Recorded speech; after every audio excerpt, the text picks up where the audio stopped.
Bismillahirrahmanirrahim. Sikap hidup seseorang dibentuk oleh keyakinan yang dimilikinya. Sebagai muslim, keyakinan kita berpatri pada dua kalimat syahadat. Asyhadu an la ilaha illallah wa asyhadu anna Muhammadar Rasulullah.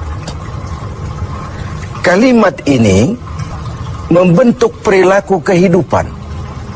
Itulah ikrar yang kita ucapkan. Artinya, pada saat kita berkata asyhadu an la ilaha illallah, saya bersaksi tidak ada Tuhan selain Allah, kita sudah melaksanakan sebuah ikrar.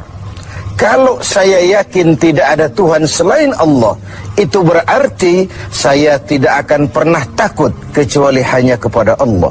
Saya tidak akan pernah menggantungkan hidup kecuali hanya kepada Allah. Saya tidak akan melarikan persoalan kecuali hanya kepada Allah. Saya tidak akan minta tolong kecuali hanya kepada Allah. Saya tidak akan minta rezeki kecuali hanya kepada Allah.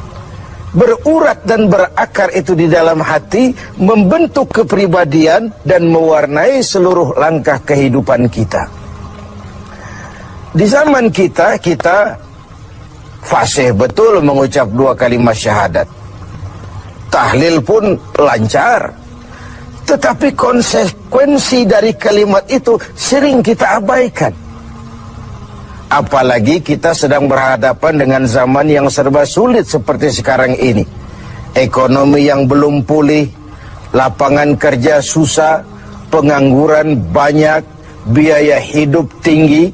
Orang mudah mengalami proses pergeseran nilai.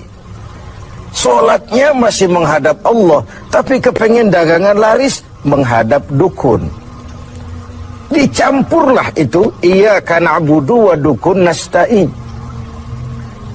Ini kan sudah gaya hidup yang sinkrit. Nah, puasa melahirkan keikhlasan. Kenapa? Karena ibadah ini seperti kita pernah bicarakan tanpa sugesti. Mungkin kalau kita sholat masih berharap dilihat orang. Kita membayar zakat, kita bersedekah masih berharap dilihat orang. Tapi dengan puasa hanya kita dan Allah saja. Ini harusnya melahirkan gaya hidup keikhlasan. Bahwa kalau kita sudah berbuat, yang penting kita dan Allah saja. Mau dipuji orang atau tidak, mau didengar orang atau tidak, mau dilihat orang atau tidak, yang penting saya sebagai pelaksana sebuah ibadah dan Allah sebagai tempat tujuan kenapa ibadah ini saya laksanakan. Karena itu, pada jumpa kita sore ini, kita akan bicara tentang ikhlas dalam menghadapi kehidupan ini. Sebab bukan saja hanya sholat kita harus ikhlas, puasa harus ikhlas, zakat harus ikhlas. Menjalani hidup ini pun kita harus dengan penuh keikhlasan. Kita tahu bahwa apa saja kalau sudah mulai kita gantungkan kepada yang selain Allah, bersiaplah untuk kecewa. Apa saja kalau sudah mulai kita gantungkan kepada yang selain Allah, bersiaplah untuk kecewa. Nah, ikhlas tentu bukan hal yang mudah dilaksanakan, walaupun sangat mudah untuk diucapkan. Tetapi inilah yang diperintahkan Allah kepada kita. Kalian wa ma umiru illa liya'budullaha mukhlisin. Kalian tidak diperintahkan kecuali hanya menjadi penyembah Allah yang penuh keikhlasan. Penyembah Allah yang berangkat dari semangat keikhlasan. Saya ingin mengungkap apa yang pernah disampaikan oleh Imam Al-Ghazali tentang keikhlasan ini. Beliau menyatakan, An-nas kulluhum mauta illa al-alimun, wal-alimuna niyamun illa al-amilun, wal-amiluna mughtarruna illa al-mukhlisun. Manusia, kata Al-Ghazali, pada dasarnya mati, kecuali orang yang berilmu. Orang yang berilmu walaupun dia hidup, tidur, kecuali yang mengamalkan ilmunya.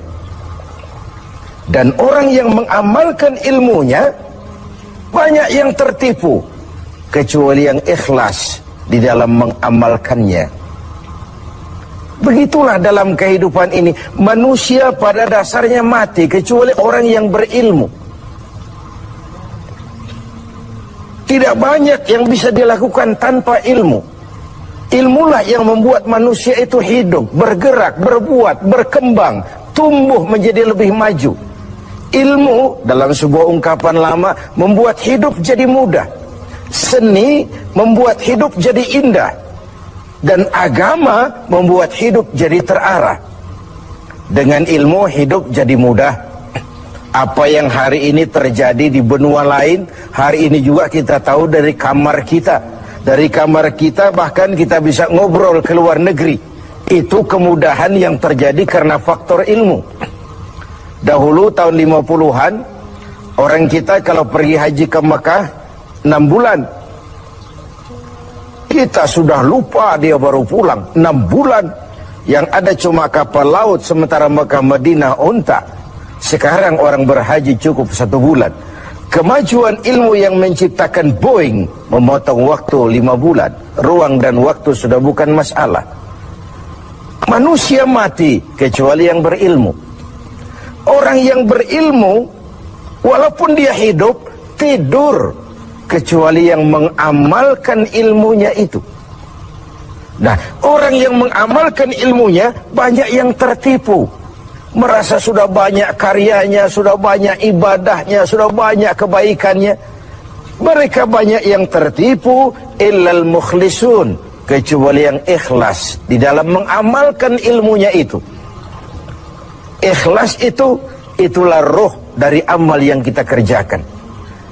Amal tanpa ikhlas, jasad tanpa roh, mati nilai amal kita. Nah, dan iblis itu luar biasa. Sehingga Nabi katakan, iblis masuk ke tubuhmu, menggodamu melalui saluran darahmu. Persempit jalan masuk iblis ke tubuhmu. Sahabat bertanya, dengan apa ya Rasul? Dengan zikir dan lapar. Saya ingin mengulangi hadis ini. Iblis masuk ke tubuhmu, menggodamu melalui saluran darahmu. Persempit saluran masuk iblis ke tubuhmu. Dengan apa ya Rasul?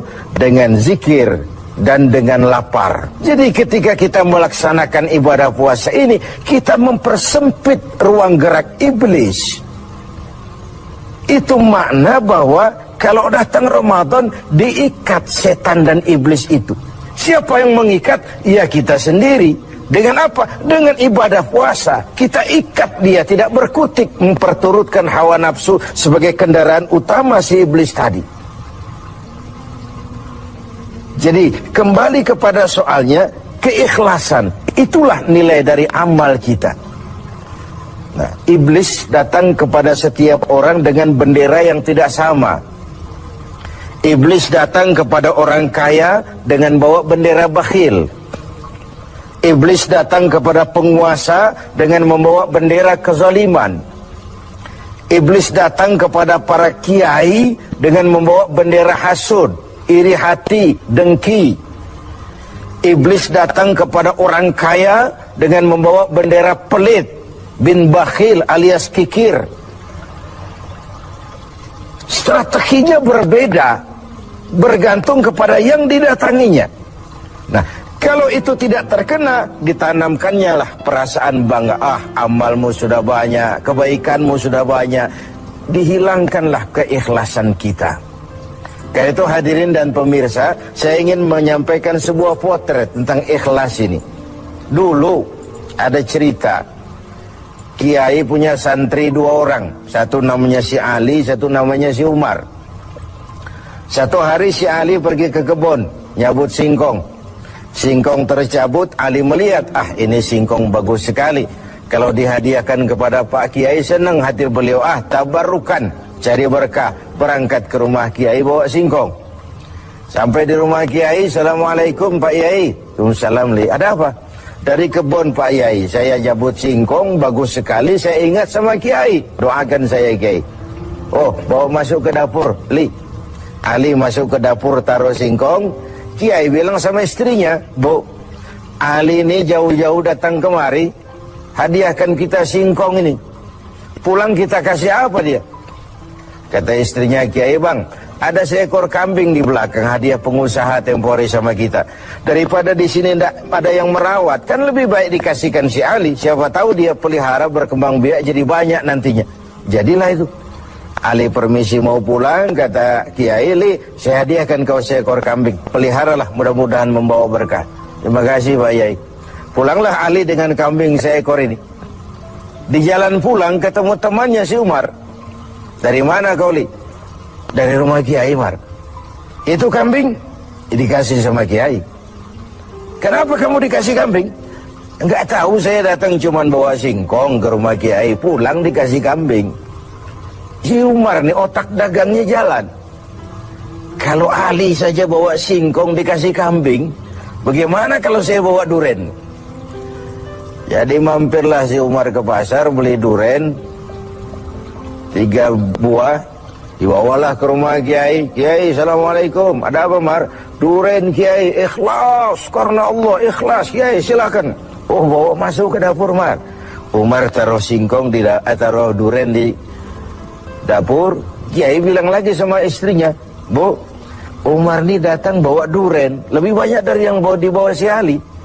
Kita kasih apa dia pulang? Kata istrinya Kiai, Abang nih kambing seekor pun sudah dikasih Ali Bang. Sudah nggak ada apa-apa lagi di rumah.